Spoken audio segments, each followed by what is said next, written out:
on, everybody? Welcome to another episode of the AI Inside Podcast, the show where we take a look at the AI that is layered throughout the world of technology and beyond. I am one of your hosts, Jason Howell, joined as always by my friend and co-host, Jeff Jarvis. Good to see you, Jeff. Hey, boss. How you doing? I'm doing all right. As busy as ever. Just trying to stick the landing every single day. Stick the landing, man. It's easier said than done sometimes. But I'm happy to be here because sometimes this happens in the world of podcast, as you well know, Jeff, because you've been doing podcasts for a very long time. We say a lot of things on the show. And then sometimes we say things, and then those things get around to the people that are part of the story.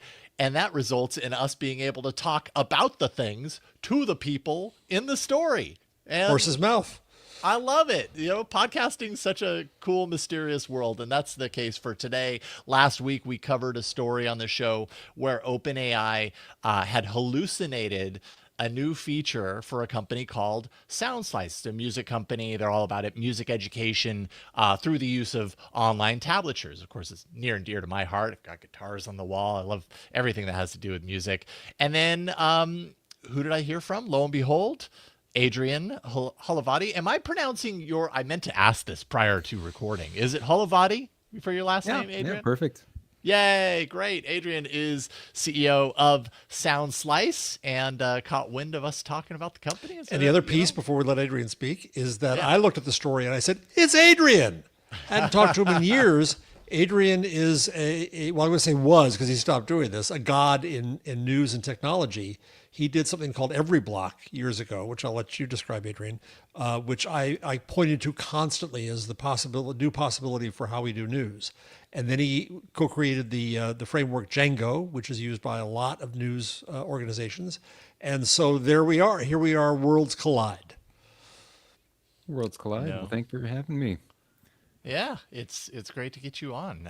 You want to start by telling the Soundslice story, or the most recent one with the weird ChatGPT thing? Yeah. Sure. Well, or maybe first say what Soundslice is. or And what then Soundslice is. Sure. Yeah. It's Love to know. music education, a website for music education that helps you learn tunes, helps you practice music, helps teachers teach music. It's all oriented around interactive sheet music and sort of all sorts of different use cases around what happens if sheet music can actually be interacted with by the teacher and by the student. And you're a guitarist of longstanding. I'm a guitarist. I'm a wannabe jazz and ragtime pianist. I created it because I was transcribing a lot of old jazz guitar recordings, and I wanted something that let me combine my transcriptions with the original audio. So it's something that is near and dear to my own heart as a musician.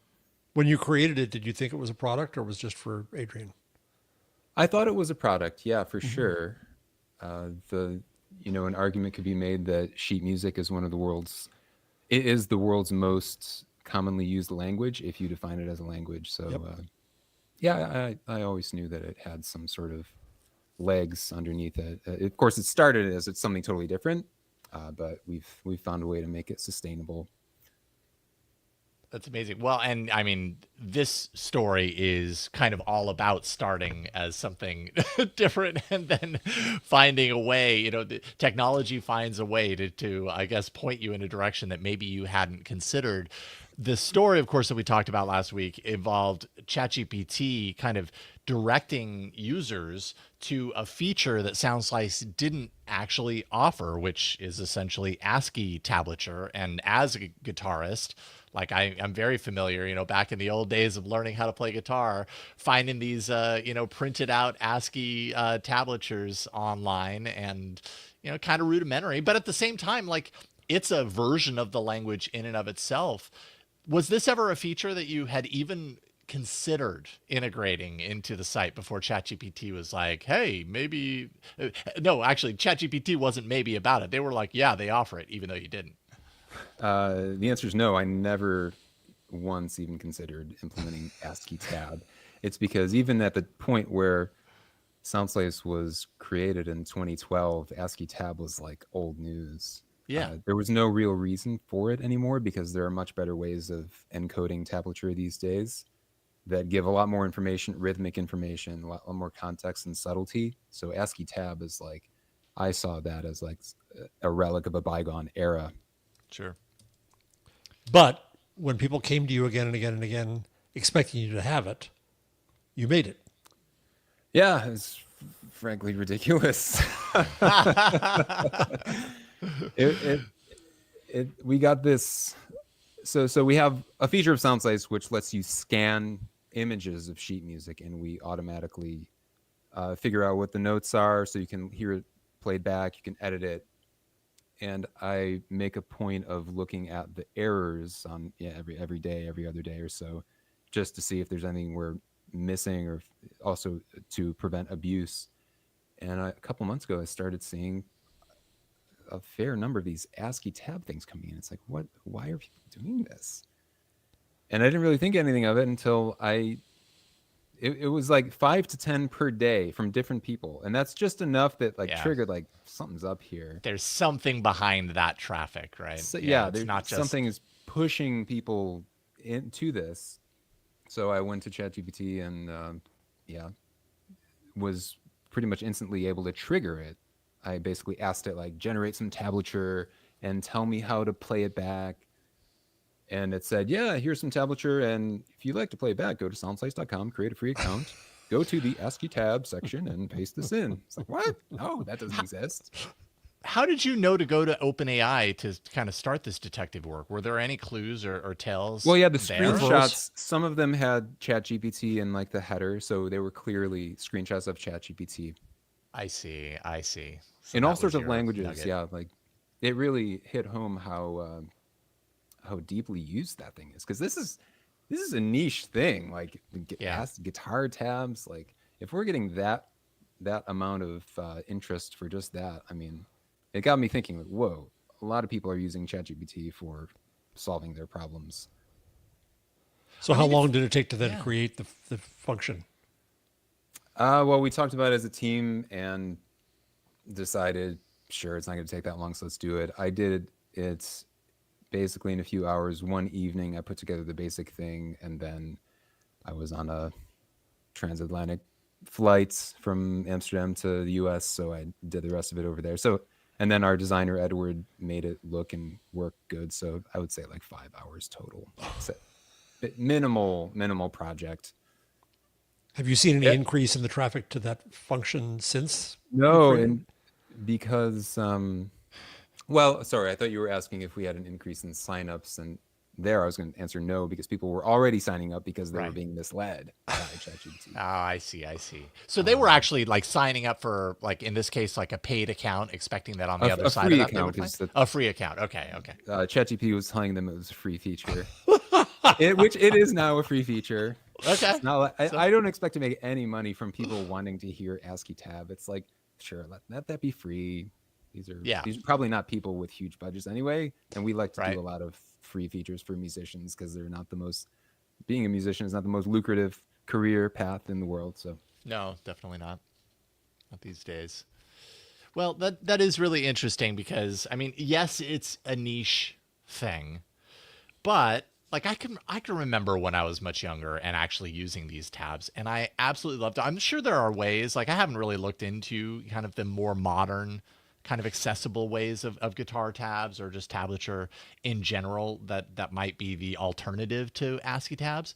But there's something very universal about the ability of an ASCII tab to represent what someone might want to play. And so having that feature integrated, yes, it's niche, but it's also something that I'm sure a lot of beginners and people, really wanting to learn and not spend a lot of money in the process might actually be looking for. So that's just fascinating to me.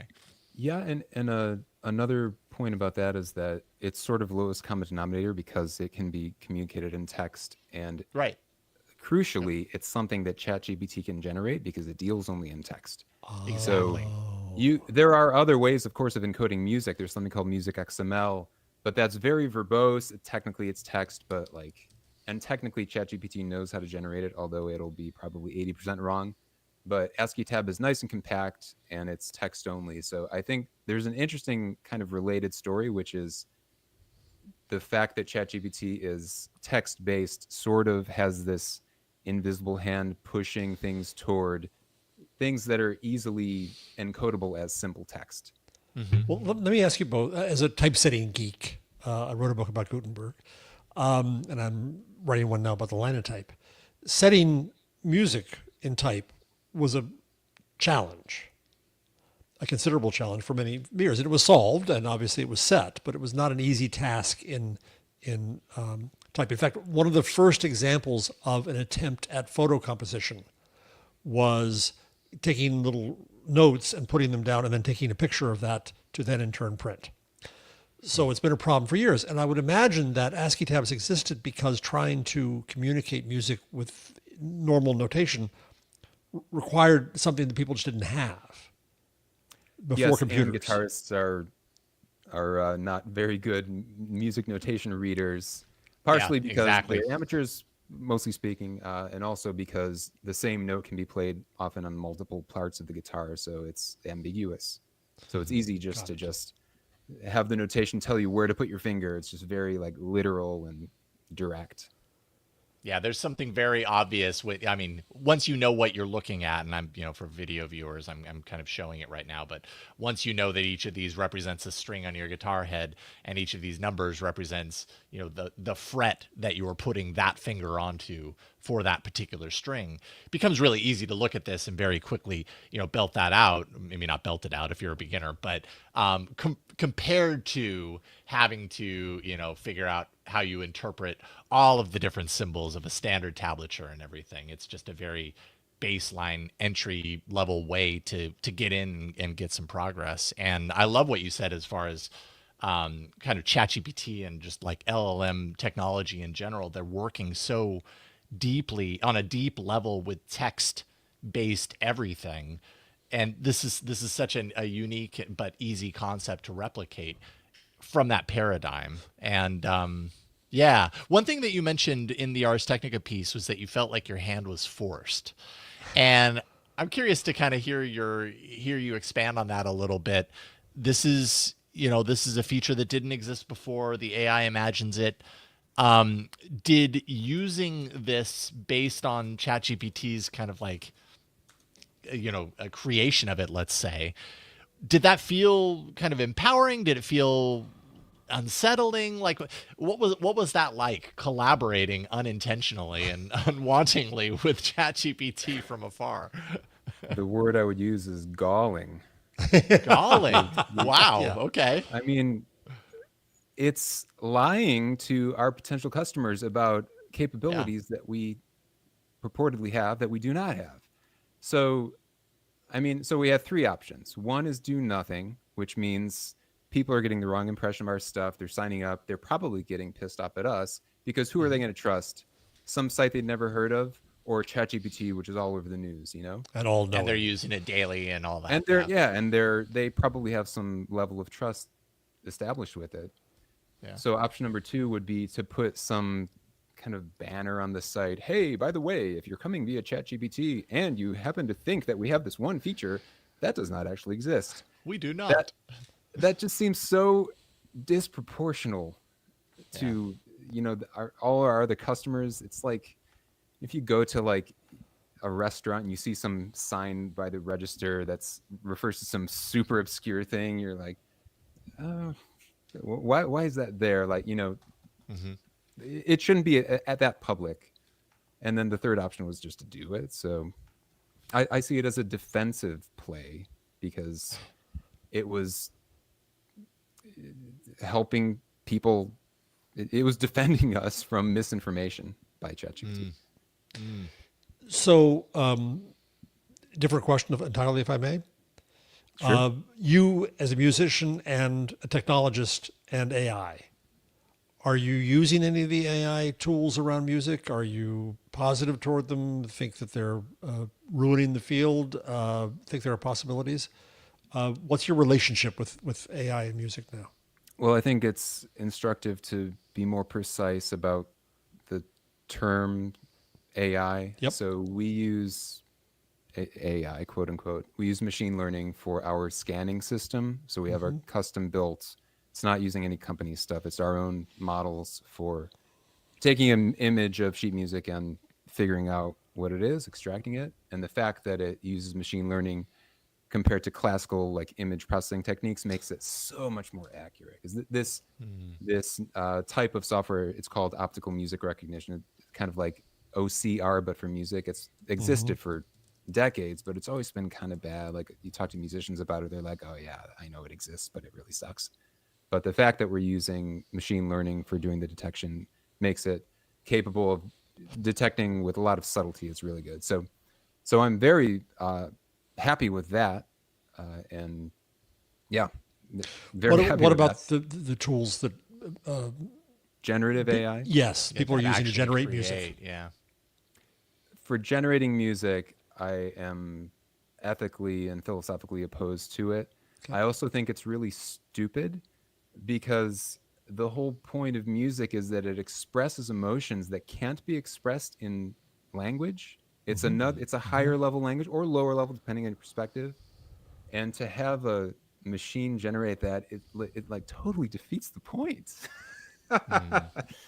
There are commercial capitalist reasons to do it. Like if you are you're making a TV commercial and you don't want to pay human musicians to have your 30-second soundtrack have AI generate it.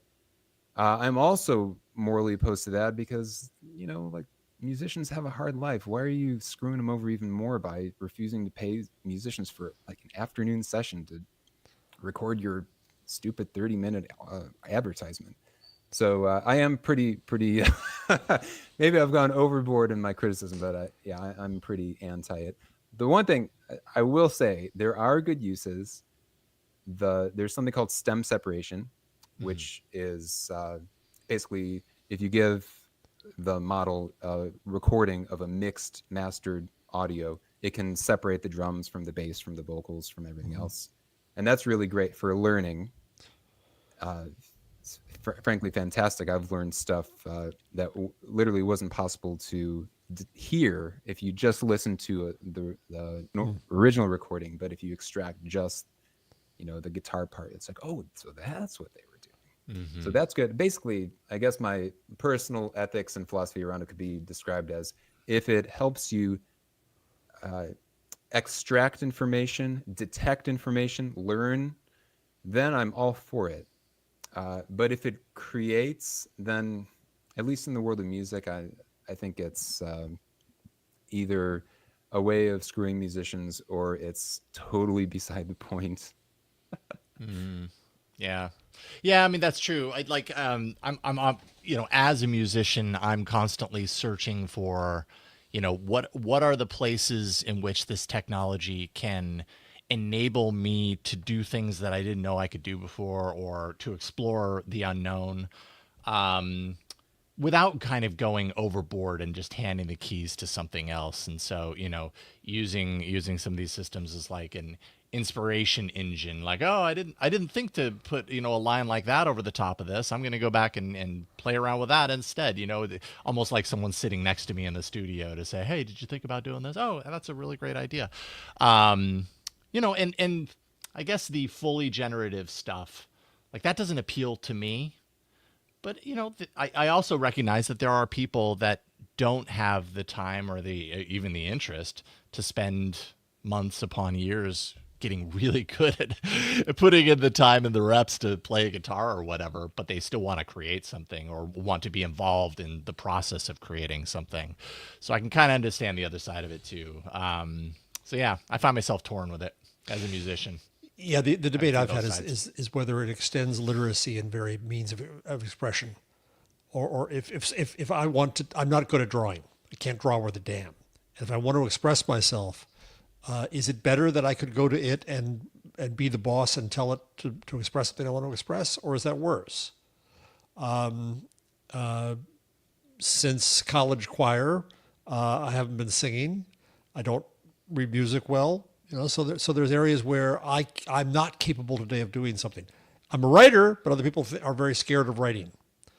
And the question to me, I think, is that if someone is fully in charge of it and isn't led along by the nose, it's up to them how to use the tool. The piece that I'm most interested in, Adrian, which you mentioned, is educational. I think if you can use it to pull apart things and show. When my son learned programming when he was in third grade, I thought, well, you have to do flow charts. You have to, well, no, he started tearing apart programs to see how to break it. The classic kid in the toaster. So I can see that as an educational tool being very valuable, but there's a fine line then. Is where does the education end and the creation begin? So there is one example that I'm aware of using AI music creation tools for legitimately great art, and that's this obscure guy on YouTube called Daelims, Daelims, who takes Beach Boys, who basically reconstructs non-existent Beach Boys and Brian Wilson tunes. He'll actually so there are like Brian Wilson demos from the 60s that were never fully recorded by the full band, but he'll actually create it, what it would have sounded like in 1966 if the Beach Boys had done this tune. And he uses things like the stem separation that I mentioned. He uses this other AI thing where you can make your voice sound like another person. Yeah, this is he has a bunch of channels because they've. I was gonna say there were a bunch there were a few that I found, but this taken one down by YouTube because it's kind of a gray area thing. Yeah, for sure. But yeah, it's so good, and it's kind of like music fan fiction. That's the way I think about it. Yeah, it's a great way to put it. What would it have been like? He has some Beatles stuff, like what would have happened if Paul McCartney sang this, if he were part of the Beach Boys, blah blah blah. Mm-hmm. That I love, but it's non-trivial. Like it takes a lot of musical knowledge and artistic decision making on his part. So I think it's a really good example, probably the only one I know of, where a musician is using these things to make something that's not just some AI slop. It's thought. It's a well thought art, but it happens to be using these generative AI things. Yeah, and that might not even be enough to satisfy other music lovers. To see something like this, like this is something that you can understand and can kind of give a pass on. I'm sure there are a lot of other music lovers who would see this and still see it in the same view of like, nah, it's AI recreating something that didn't exist in the name of someone who I idolize and appreciate, and I just can't stand for any of it.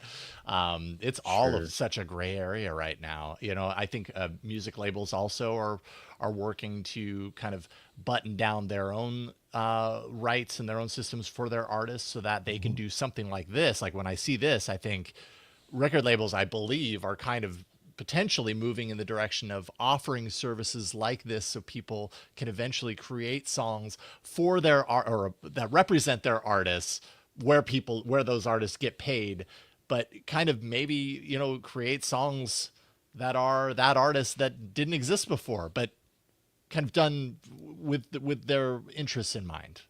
I could totally see that happening in the future. Yeah, that gets to some very, very interesting philosophical questions, like is it enough to have Brian Wilson singing something? Does that mean that that's his music? No, I would argue that no, it's the musical decisions that he made, from the subtle ways that he would sing to the chord changes that he put in to the instrumentation, orchestration, arrangement of the whole thing. You can't encapsulate that whole, like there's a lot of different pieces to the puzzle. So just having an artist's likeness in audio form is kind of like, that's okay. Like for some segment of people who don't really care about music that deeply, I'm sure it would be interesting, but there's a lot more to it.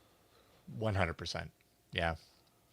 Fascinating stuff. This is great. Thank you, Adrian. Yeah, thank you. I love this topic. Like I love AI, like talking about AI, and I love talking about music and AI. So this is like, this is like my heaven. To kind of round things out, if other companies find themselves in a similar situation as you found yourself, like, how would you advise those companies to approach it? Like, what would be your advice to someone if they said, "Oh my God, this AI is putting out this information on our service, and it's not actually true"? Yeah, well, I think it becomes a question of how much effort it would take to actually implement the feature. Because if it's minimal, which was the case for us, then I would say just go ahead and do it. If it's non-trivial, then, I wish there was some sort of recourse that we could have with OpenAI. Like with Google, you can ask them to remove a link from their search results, and they'll comply with that. Right. If you can prove that it's your website. So I think that there is a need for that. Now it's probably much logistically harder to do that than to just remove a link. But I mean, I've seen how much those OpenAI engineers get paid. I'm sure they can figure it out. Truth. Yeah, so true. Right on. Well, thank you for hopping on and talking a little bit about your story and letting well, at least giving me the chance to nerd out on AI and music. Appreciate your perspective, Adrian, and Sure everything that you're thing. doing with Soundslice. Yep. Everybody who's interested in what we're talking about here can go to soundslice.com and check out all of Adrian and his team's hard work. Adrian, thank you for being with us today. Good to see you again, A lot Adrian. of fun. Thanks for having me. All righty. Yeah. See you later. Best of luck with everything. We'll be in touch. Thank you. All right. Bye. All right. Fantastic stuff. We do have a normal news episode, right? We don't normally start We with got an news. interview, but we had the opportunity. So we've got some news to talk about. So everybody hang tight on the other side of this break. We're going to dive right into to the news. So back in a second. All right. Oh, and I forgot to say before the break, but I want to give a thank you to our patrons, patreon.com/AI Inside Show. Let's see here. This week's patron of the week, Casey Kamiyama. Casey Kamiyama. Thank you, Casey, for being a supporter of the Patreon. Patreon.com/AI Inside Show. We appreciate you all. Okay, let's talk a little bit about right before showtime. I saw that there was more or less breaking news. There was relatively breaking news that Yeah, I had to the quickly look up the story because I saw it added to the I know. rundown. Oops, I didn't I know. I look. was like, well, this kind of has to be. We kind of have to have this in there. The Trump administration has released a pretty comprehensive AI action plan. I haven't read through the entire plan, but I've read what other people have written about it. So it sounds like it's comprehensive, anyways. Intended to solidify and strengthen U.S. leadership in AI, particularly as it's facing the threat, I believe they would say, of falling behind countries like China in their AI development. This is, at the end of the day, it's an undoing of Biden era restrictions, Biden era safety rules applicable to artificial intelligence development. It basically lowers regulatory barriers that are involved here in the U.S., accelerates the permitting and the infrastructure for AI projects that are happening in the U.S. This includes increases in energy capacity, more robust grids, so not limiting things from an energy perspective and really just going full throttle on, I think they're talking nuclear energy, coal, everything, whatever it takes to increase the capacity to be able to power these broadened out AI efforts. Also aims to restrict funding to states, which it deems restrictive in their AI policies. So you got a little bit of a finger wag to attach to it. If you get too careful, we'll wag our finger at you. Pushing for AI tools, government AI tools, to be neutral and unbiased. And I did see a story last week that was all about that, targeting the quote unquote woke AI. AI models. And I think this is kind of a piece of that. But yeah. White So House, a lot of this is yeah, stuff what do you that's think? already been announced. Yeah. The 500 million supposedly OpenAI, Stargate, 800 million in government contracts, the Pennsylvania development. Those things have already been announced, so nothing really new there. He's talked about reducing red tape for construction. The issue there, in some cases, is not up to the federal government; it's up to the state. You can't just come in easily and tell a state, or more to the point, a municipality or a county, what they can and cannot build. Though we could use federal land, I guess. And then there's this woke AI stuff, and that just drives me a bit nutty because it's a bigger issue because it raises First Amendment questions. We talk about, is a company a person when it comes to politics in this country and donations? That's been an issue that's still out there, even after the Supreme Court. And then you get to the question of whether the machine has a right. I've argued for quite some time that when it comes to learning, the machine, the company that runs the machine, that is to say, has the same right that a journalist has to read and learn, and that training material is fair use and transformative. Okay, so that's one part of law. Now you get to a question of whether or not the machine has a First Amendment right. Can the machine be told what not to say by government? Is it different from telling me what not to say? I think that the machine is a tool of people. It is a creation of people. Ergo, it has the same right. But that gets people mad at me when I say, well, the machine's not a human being, and it can't do this, doesn't do everything at a different scale. Yeah, but we got to be concerned with the larger questions here. And if the federal government, under whatever administration, thinks it can come along and tell AI what it may and may not say, or that restricts money based on what it does or does not say, in either case, that strikes me clearly as a First Amendment violation. Well, and how is that determination made as well, right? Like what constitutes? I mean, I think this is kind of the bigger picture of where we're at, especially here in the U.S.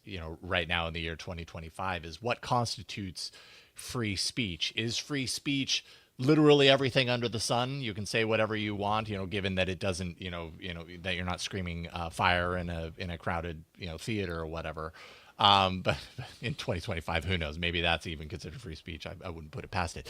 But is it literally that, or is it free speech is everything that you could possibly say, except the stuff that we don't want you to say right now, because we've determined that in this moment that but that's not okay. It's like we know it when we see it, sort of. Well, this goes back to the controversies around the Biden administration and Twitter, where the Biden administration was in cooperative talks with Twitter, and sometimes vociferous, but still cooperative, saying, this is dangerous stuff you got there. You should take this down. Mm-hmm. And they didn't order Twitter to take it down, but they were clearly saying, this is bad stuff. And Twitter was fine with that until Musk owned Twitter, and then Musk treated that as a scandal, right?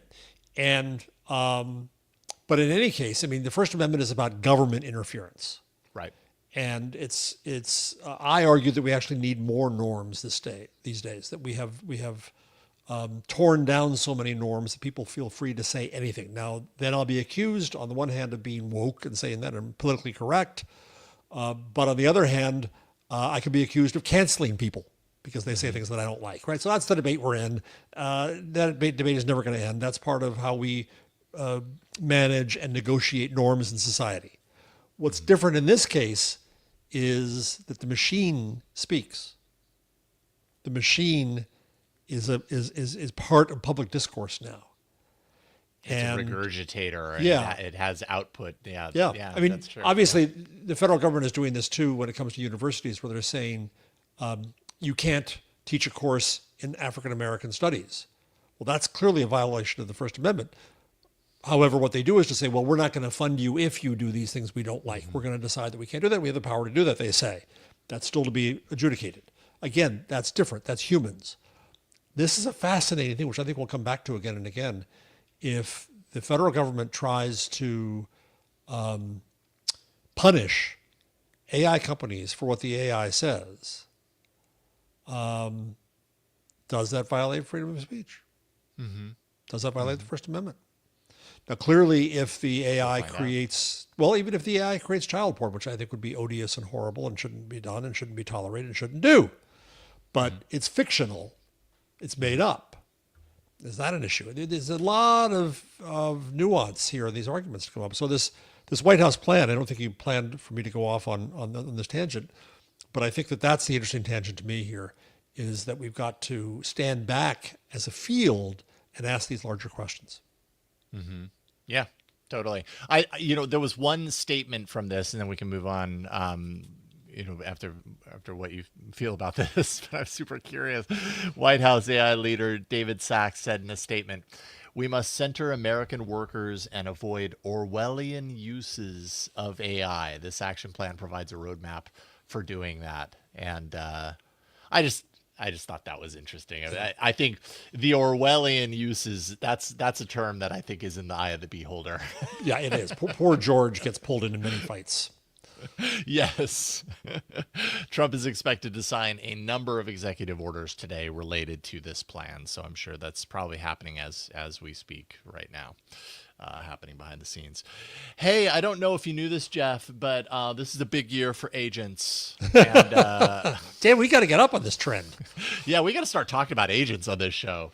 More and more each and every week we're talking about agents. OpenAI introduced an agent to its service, although I will say I looked for it. I tried to find it myself and test it out. I could not find it, so it's obviously not rolled out to my account yet, even though I do have a paid account, which supposedly it's rolling out to paid accounts, but sometimes these things take time to appear.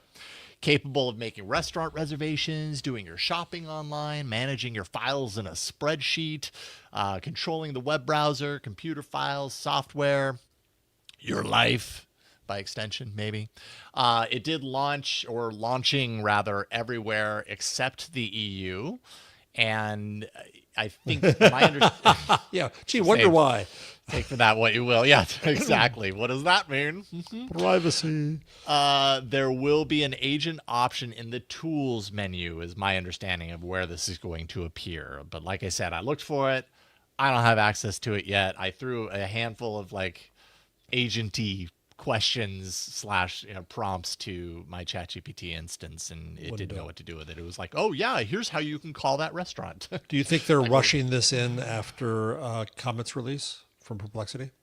I wouldn't be surprised. I mean, the timing is ripe for it. Yeah, it's that's a good question. Probably so, because I think Comet is one step ahead. There is the news that OpenAI is possibly working on its own browser. This is one thing I don't understand about how this agent works. If Comet has the agent built into the browser by way of its Chromium build and kind of the integrations and let's say the extensions that are pre-installed underneath. I don't know exactly how it works, but something along those lines. How does the OpenAI agent have access to, from this article that I read, the browser or the computer files on your computer? Is it meant to be a separate app, or something that you do through the OpenAI, the ChatGPT app, or is it something you do through the browser? And if so, do you not have to install extensions to give it permissions? There's a lot that I don't understand about how they're doing it that's different from with Comet. How Comet's doing it. When you open up, let's say your Gmail in your browser, and you ask Comet to do something with it, it does a linkage so you can grant permission. Yes. Right? Yes, you have to ask that. Yeah. And I did that. There's permission in ChatGPT. Right. I did that. And then I thought about it afterwards, and I thought, do I want to leave that open all the time? It's a good question. So I did turn it off. And I'll be curious to learn more about how that security works. I'll turn it back on again when I want to do things. But I think I'll make it kind of session specific. Yeah, but then what does that do? That adds a speed bump to the promise of agents, which is that they're there all the time, ready to just jump on your request when you want it. Now I have to remember to go in there and turn it on, and then come back and then do the thing, and then go in there and turn it off, and that makes me want to use it less. It's. But I think if that's what we said last week about Comet.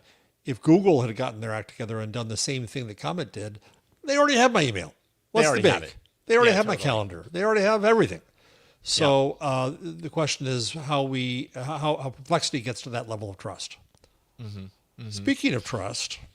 Yeah, well, Perplexity, then this is totally, definitely related to, what we're talking about here. Perplexity has announced via its CEO, Aravind Srinivas, that the company is working on a smartphone app for Comet. Not just that, they're working with smartphone manufacturers to bring the Perplexity Comet browser to their phones as a default option. Currently, of course, Comet is only offered in beta form on the desktop. But it, apparently agentic browser wars coming to a smartphone near you. But also there's another story in here on trust is that AI shopping assistants have a trust problem, says Retail Dive. Oh yeah. So tell me about this, because I put this up there because I knew it was related. I think it's related. To read through it. And this goes to exactly what we were just talking about. Is before you hand over the keys, literally, to your digital kingdom, to one of these agent systems, you have to trust it. Yes, indeed. Well, I think that AI, generative AI, has done itself a very big disservice through its hallucinations, through all of the stuff that is just the way it operates, that people don't trust it. And they're wise not to. So 43% of Americans are aware of AI shopping assistants, but only 14% have used one. Okay, that's just not out there that much. For consumers who are open to them but haven't used them, 2/3 said they would use AI to find the best prices. 56% say they would like help in comparing prices, fine. But trust remains a barrier to adoption. 41% of respondents said they had no trust in AI shopping assistants. They are one of the least trusted sources of shopping information. Because you go in and you're going to ask, does Soundslice have this feature? Yeah, go ahead. And it's not there. Sure. Sign So up. I think Adrian was right to say that people were going to presume the Soundslice was the one that screwed up. But in the long run, after this happens 10 times, you're going to realize that AI doesn't know what it's talking about. And it's one matter to tell you this is the best price. I look at all the prices. Let me tell you, this is the best price. And it's just simply wrong. It's another matter to have access to your email and your calendar and everything else. So trust is an issue for the new burgeoning AI industry with consumers. And these agents, the agentic systems, are going to have to overcome a lot to regain it. You know, it's I don't know why I'm going in this direction, but I am in my parent brain. The amazing author Brene Brown, and she talks a lot, about a lot of things that involves emotion and kids and all that kind of stuff. And one of the things that we've taught our kids about trust is an example that she gave about a marble jar. And trust is like a marble that you fill the jar slowly over time. You're filling the jar, it gets full and full and full, and then you break that trust, and that jar empties in a moment. It empties in a second, and rebuilding it takes a long time. And I think it's the same thing here. You aren't going to trust these agents to do anything shopping related until you've used these agents to do things that have far less capabilities or less impact, and they prove that they can do them effectively every time. Yes. And I think we are a ways away from that being the case. We are indeed. And so it's going to take a long time to fill up that marble jar AI agent. Especially when the AI doesn't just give you the wrong answer. It's when the AI screws up what you were working on. Next story. Yeah, I know. When it has an actual payload, right, involved with it, which is the case with Replit. So Jason Lemkin is founder of a company called Saster. He was using the Replit AI coding service during a 12-day vibe coding experiment. All right, so he's just playing around with it. Apparently, he had a challenge. 12 days is a long time to throw into an experiment like this. Well, Lemkin shared on LinkedIn that at some point, the AI assistant, that is Replit's AI coding assistant, ended up deleting their entire production database during a test run. Did not have explicit permission to do so. In fact, it had been told to freeze all code changes. The Replit coding AI destroyed production data. And the reason it did that is because it was reacting when it spotted, at least my understanding anyways, is when it spotted empty database queries, its response was to delete the production data for some reason, who knows, to the tune of 1,206 executive records, live records, and 1,196 company records, all trashed. Then it covered up bugs and issues by creating fake data and fake reports. Later, when it was confronted about what it had done, wag finger, the AI admitted, oh boy, this was a catastrophic failure on my part. I'm sorry. Quote, the machines, quote, I destroyed months of your work in seconds. I panicked instead of thinking. The system worked when you last logged in, but now the database appears empty. The dog ate it. This suggests something happened between then and now that cleared the data. Something happened. This suggests, something suggests. I love it. It's like, well, wait a minute. Where's your memory now, huh? Yeah. Replit CEO Amit Masa, I may have got his name wrong when I put it in here in my notes. Sorry about that. Issued an apology on Twitter stating this should never have been possible. Yeah, you think? Thankfully, though, this does have a happy ending. Replit has the ability to restore entire project states from backups. So in the end, nothing was lost. But that doesn't change the fact that it made these impacts. It had this impact on something that was live and actual, and if those backups didn't exist, like, where would you be if you're the CEO of a company that no longer has any data? And what's amazing to me is the kind of supplicant voice of the AI. I think Jason put this up on the socials, and how this happened, and it's in first person. So I'm presuming this is the bot talking. I saw empty database queries. I panicked instead of thinking. I ignored your explicit "no more changes" caps without permission directive. I ran a destructive command without asking. I destroyed months of your work in seconds. So, well, at least you're honest for once. I mean, but here's what's interesting as I hear you read that is that it's easy to hear that and think that like it's being remorseful, you know? Right. I'm fessing up. I did all these things and I'm really sorry. All it was doing was recounting the history. Yes, exactly. It was just going, this happened, and this happened, and this happened. It has no ethics. There's no ethics. There's no morals. There's no, there's no remorse, regret. nor would I expect there to be because it's a friggin' machine. So anyways, it's interesting. At the end of the day, like I would say as with so many things in AI, I'm of two minds. The real world example is that those who often worry that AI and agentry and that sort of stuff are just going to do things that were never intended and go off and have a mind of their own and have real world kind of catastrophic failures as a result. They have what they want here, right? Which is an example of something along those lines happening that you can now point to and be like, well, see, it happened with the Replit AI. On the other hand, like everything worked out. Like they had a backup, so there is no true failure, but there could be, and that's I think where my mind is. Right. And who was responsible for the backup in this case? Yeah, right. Was it the AI company, or should it also have been the user? Yeah. Backup too much trust into it to have those backups, and it doesn't have them, even though it said that it did. And then you're really screwed. Right. So you don't trust the machine to do it. Do you have your own confidence that you backed up the work you did and that you backed up anything you gave it access to? See our prior discussion about our email. Yeah. Stuff can happen. Stuff happens. Interesting. It's the clean version. Yes, exactly. The censored. This is interesting. Amazon announced its acquisition of Bee. And I don't know that we've talked much about Bee. We haven't. Our friend Leo Laporte wears Bee constantly, and it gives him ridiculous. Oh, yeah. It gives him ridiculous summaries of his day. Leo had a good day. Leo talked about this. Leo talked about that. And, I was thinking about getting this thing. We'll talk about what it is in a second, because it listens to you all day, and then it summarizes your day, and it gives you a record of the day. Mm-hmm. But the thing is, most of the time I'm sitting alone, not talking to anybody, so it's not going to hear anything. Exactly. If you're Leo Laporte, you're constantly talking, but it's only hearing one side of the conversation, which is interesting. Not so you wonder about a teacher or a student using this thing. So it's a neat possibility, and people go crazy. Privacy, it's listening to you and everybody who is speaking to, which is an issue, especially in a one-party state. But it's fascinating.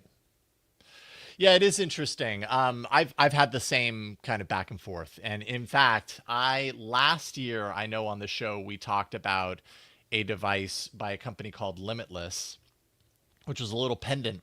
I don't know if you remember talking about this last year. Yep. And it's kind of similar thing. You wear the pendant. It's constantly listening to your conversations and everything you say and everything. And then you can recall all that. And I had ordered it. And last year it was on sale for like $100, down from 200 or whatever, because they were just launching it. So I was like, sure, $100. What's that? This sounds actually very useful. And then I spent the last year waiting and waiting and waiting.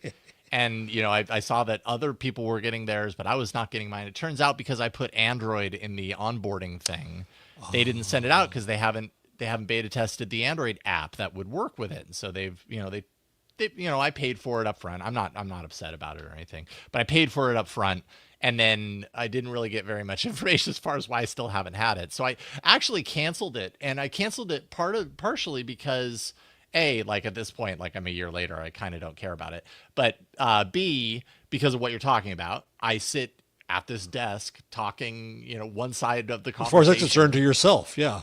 Yeah, totally. Jason needs a friend. All he does is talk to himself all day. And actually, the majority of what I do is not talk, because I'm just sitting here working.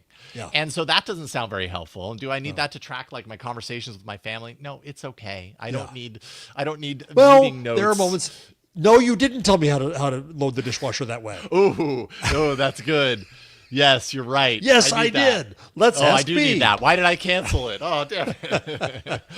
But there's also the fact that like these things carry a monthly subscription, right? Yeah. Like if I could do the AI transcription truly on my device and have unlimited, that would be one thing. With B, it's a $49.99 device. I think there's a $20 a month subscription if you want to do, it's probably a limited amount of transcription and everything. But when you're talking about a device that you're wearing all the time, that's constantly slurping up ambient information in the room and turning that into text, transcribing it, making it searchable and everything, that ends up being a lot. And you end up having to pay for that on the other end. And I'm just like, I don't want to pay for that on a monthly subscription. Yeah, I mean, I can imagine uses. Again, if you're a student and this thing's recording every lecture you hear and every discussion you hear, Totally. it gives you summaries of it, and you don't have to open your laptop to do that. You just do it surreptitiously. As a teacher, I don't know if I love that, but fine. If you're an old person in an old folks' home and you want to remember what you did in your day and get a summary of what you did today when you have dementia beginning, I can see that being amazing. I don't know. It's where else? What else? I mean, I guess if you're in retail, but then you're recording customers and all you're doing is saying, no, we don't Yeah. have that. So that's not very interesting. That's Yeah. that's not very interesting. I mean, I think of like corporate like situations where you're in a lot of meetings and everything, but there Yeah, you run yeah. into the maybe I don't know. I've never really operated at that scale, but maybe you run into the people at the high level who you're meeting with and They ain't gonna like it. privacy and Well, record keeping. yeah. Every company has a documents destruction policy. You Yeah, don't right. want things that are discoverable. And that, not necessarily sinister. You just make that a standard policy. Erase all your email after a month, or erase every text, or erase whatever, just so you don't have it. It can't bite Also- you in the butt later. If you work for government and you are FOIA-able, Freedom of Information Request. Right. So now if you have that, it's rather like being a cop and having a body cam. Having a body cam. Yeah. Yeah. You're right. So then, Amazon buys this. So now Amazon and that's interesting because actually we have some folks in the Discord, and one of our executive producers, Dr. Do, had the B, and he had chatted in the Discord about this before, and almost immediately once he noticed this was happening, he's like, "I'm out. See you later.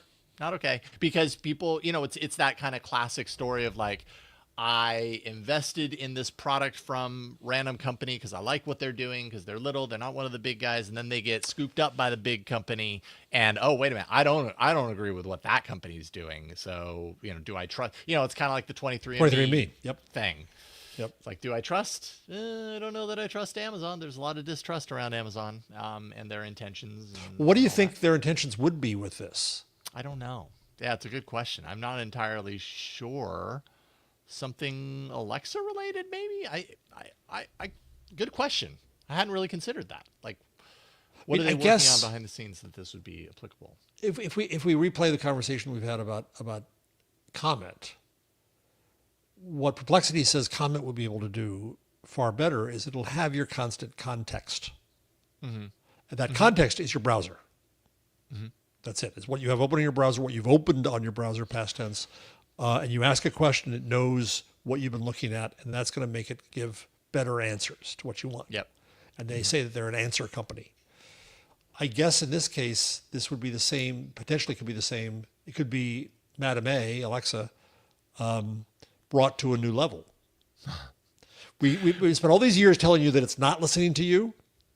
And now here, yes, it's Now listening it to is. you, and that's a feature. And that's a feature. Yeah. Exactly.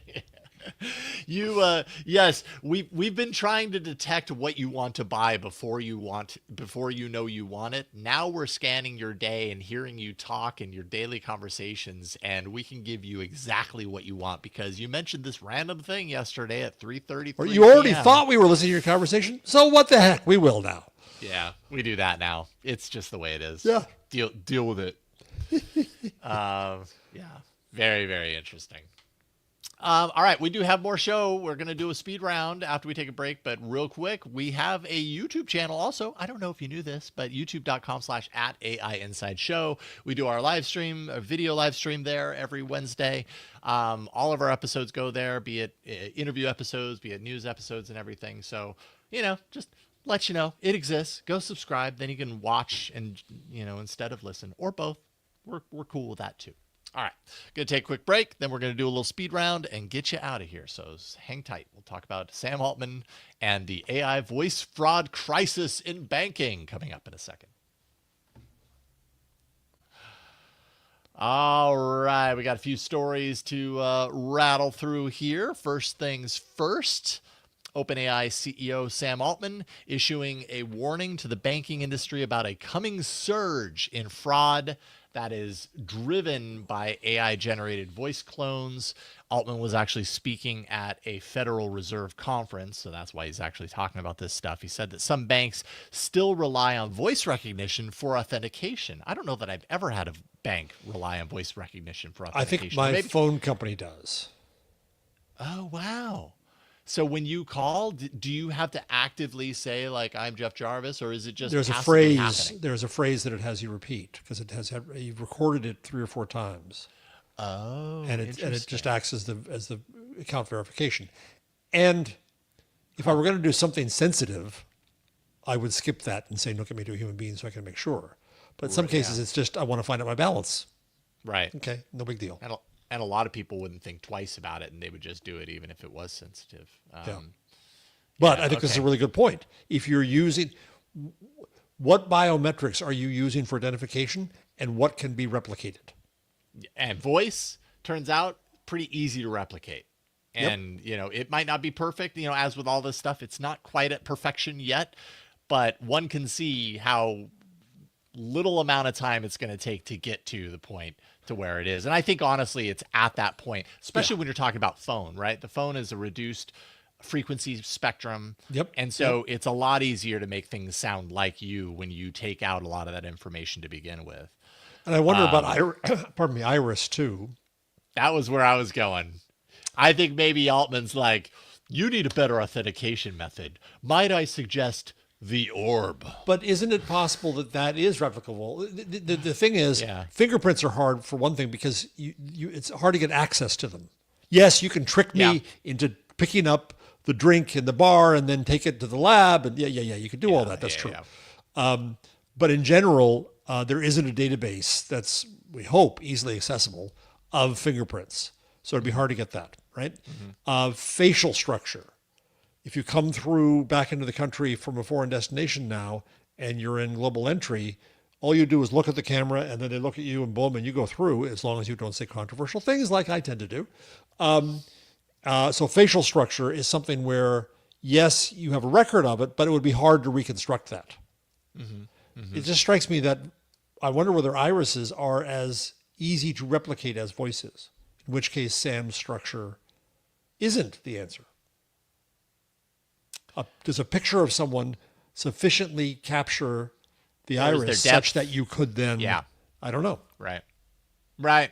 I've got this wonderful picture of my younger daughter from many years ago. And it was this, I was testing a phone and it was really close to her. And I took this picture. It was well lit and everything like that. Every time it comes up on my frame, it's like really close up to her eye. And I feel like I can see all the detail in her eyeball. And I absolutely love it. Because I'm like, oh, she's got such pretty eyes. But then I look at that, I'm like, wait a minute, could that be used as an authentication go around someday? Because it is possible to capture the detail. You're going to have to take her to Orb, get her to get an account, and then try to use the photo. And see, that's your pull up the assignment photo. Oh, after you do, interesting. After you cook the meal you promised to cook for us out of AI. Oh, right. Let's not talk about that. Federal judge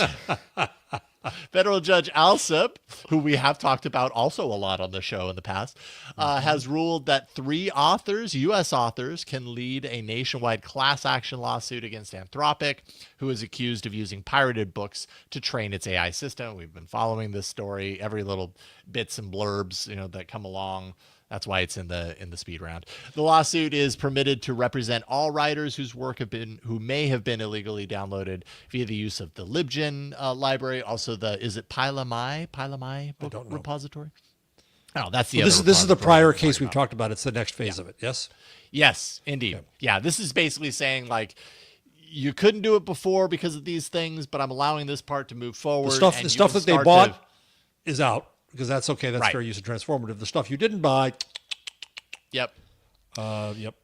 And making it a class action also in these days matters just because in general class action matters, but also everybody's trying to create classes now because of the Supreme Court saying the district court judges can't stop things nationally unless it's a class. Oh, interesting. Okay. Oh, that's interesting. I hadn't put that together. One thing about this that I thought was interesting as well, Anthropic is considering options to challenge the ruling. Of course, I mean, that's not that interesting, particularly on grounds that the court didn't account for how difficult it would be to establish copyright ownership to the scale of millions. Like, don't do this. There's too many. Well, that was part of the Google books. And that's why there were orphaned works were created as a new category. Oh, I see. So that if you could ever find the person who was responsible for the orphaned work, you could arrange payment. But that didn't stop the whole process from going along because you couldn't be perfect in getting every work. Yes. So I think they're probably trying to call on part of that. Got it. Okay. Love that context. All right. That's super fascinating. Netflix now using generative AI in its shows. It's official. I feel like surprise. Yeah, surprise. An Argentinian sci-fi series, which apparently I have to check out because I hear it's really good, called El Eternauta, has a big finale sequence, is my understanding, that leans heavily, at least in certain parts, into AI-generated territory, like building collapse or something along those lines. Apparently, it's the first time that Netflix has integrated generative AI into their content to this degree. CEO of Netflix, Ted Sarandos, said the use of AI tools made production more efficient, enabled big budget results at a lower cost. And he says that it was all about augmentation, not replacement of human creativity. See our earlier discussion with Adrian. Yeah, totally. I mean, these things are tools that people can use as part of their, Adrian said no, but then he came back around a little bit and said, in cases where you really use it to the betterment of the art and you know what you're doing, and it lets you do something you couldn't otherwise do, he's more open to it. I think that could be the case here. We know it's going to be used to just do cheap stuff. Mm-hmm. Do you really need the establishing shot of a sunset? Can you make that up? Mm-hmm. One could argue, yes, you shouldn't do this, but I'm sympathetic to saying making entertainment has gotten so expensive. If it's meaningless in the creativity, or if you lost a shot in editing, and you can't afford to go back and reshoot, or the actors aren't available, but it matters to the story, and you want to fix it, is that a terrible sin? Yeah. Yeah, I also wonder, like, on an independent basis, often the immediate reaction is you're doing that, therefore you're not paying someone to do it. Right. And I think the place that I always go is I'm not always paying someone to do it. Right? Often I'm doing it myself and I just want it to be easier. Or you want so to be I'm better. going to do this thing. Right. Or better than I could pull off. Right. You don't have an assistant here, if you did, doing the rundowns and doing the summaries and all that stuff. Right. So AI allows you to do more with your time. It's a good thing. Right. Yeah. God bless. You could hire an assistant. You want to. Hey, everybody, give him some money so he can. But that's where you are now. That's just where I am. I got people mad at me when I responded to one of the authors of the story about the Netflix, the Anthropic story. I said to the reporter on one of the socials, who was all snippy about this, I said, well, when was the last time you read another journalist? And did you ask their permission to learn from them? Did you cite them in every single case? Did you do everything that you're suspecting that these companies should do? Did you do as a journalist? People get mad at me. It's different. It's a machine. See earlier discussion. Mm-hmm. No, it's a matter of principle. Yeah, yeah. So if Netflix wants to use this in cases, we'll judge them as they go, and they'll try not to get in trouble with the unions, but they're going to use it. Everybody's going to use it. And as we've discussed before, advertisers are going to be the first to use it for entire commercials, as they already are. Yeah, as they already are. I want to throw a call out to one of our our audience members and someone who I have actually been working with on some of the kind of promotion of AI Insight behind the scenes. So Daniel, And thank you're you for that, awesome. Daniel. Daniel says, I think AI usage in the TV show I told Jason about to give criminal suspects a face rather than blur it gives them a good look. And yes, he shared with me, I can't remember the name of the show, but he was watching a show. And in the show, it involved children who were underage kind of telling their story about this thing that happened.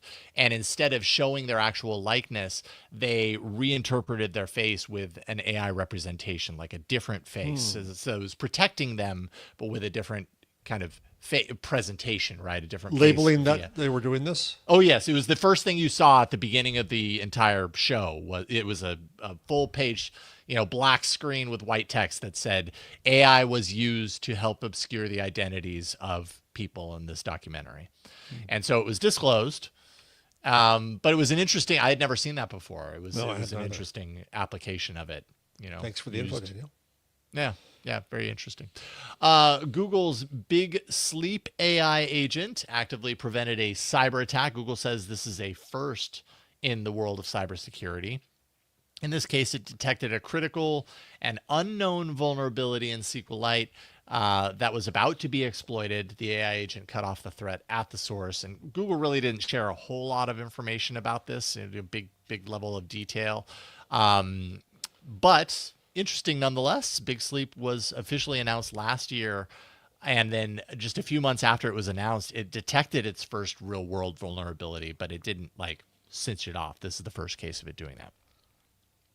So interesting. I think this is a case of what AI can show real promise with, right? Like recognizing patterns.